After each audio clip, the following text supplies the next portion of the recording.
What do you think about those scholars in Israel that believe that the burning bush was some sort of a psychedelic experience? Oh, well, I think we have no idea how psychedelic experience shaped religious presumption. Have you read Brian Yeah, Muraresku's work? absolutely. I interviewed him. Oh, yeah. Amazing. I mean, look, that we know that the shamanic tradition, which is God only knows how many tens of thousands of years old. It might be, is it millions of years old? Maybe. Human beings have been using fire for 2 million years. It could be really, really old. And the shamanic tradition is definitely a psychedelic tradition. And one of the things Muraresku did was show quite clearly that all of Greek culture was embedded in what looks like a collective psychedelic experience. And so, yeah, I think the evidence, like Mircea Eliade, a great religious scholar, studied shamanism, and he thought that the use of psychedelics was a degeneration of the original tradition, but I don't think that's true at all.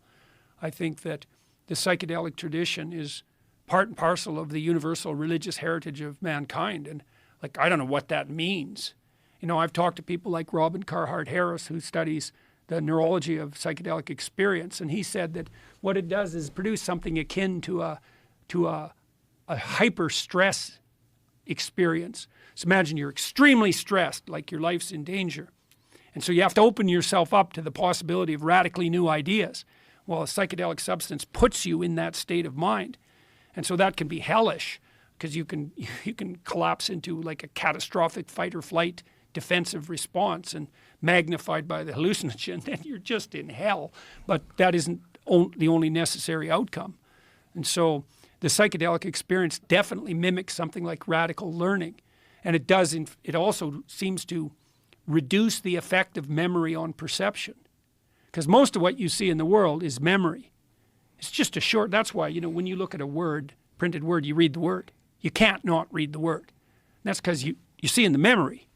You're not seeing, like when I look at the sign behind you, I'm not lost in the yellow in the details. I see the Joe Rogan experience, right? It's part and parcel of the perception. It's all memory.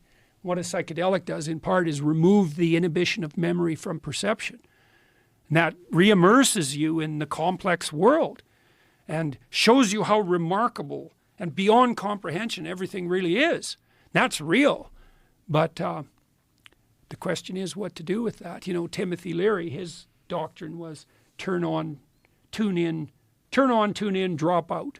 And that devastated the whole culture, that idea. It's like, well, if we just shed our presuppositions and the whole industrial nightmare, we'd all be freedom-loving hippies wandering around in Eden. It's like, no. I wanted to do a line of psychedelic products.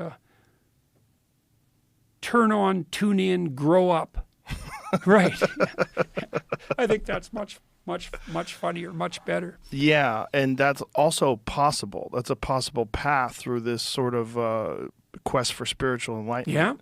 Yeah. And the Timothy Leary thing was, it was dismissed by a lot of other psychedelic pioneers of the time. They saw the flaws. Oh yeah, in that thinking. yeah, definitely. The people who were already experimenting with ideas of proper set, and also they knew that back in the early 60s. Yes. And also the people that had no desire to run a group of like-minded people, which Leary did.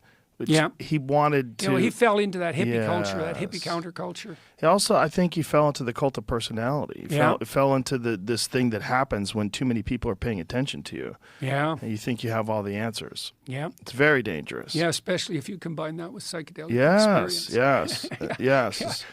That turns out to be a problem. Right, and the intoxicating grip of that, the power that you have over these people, which is it's unavoidable. And if you are a guru, air quotes, and you're the person doing that, like how many of them just start cults, and how many of them, it winds up being sexual.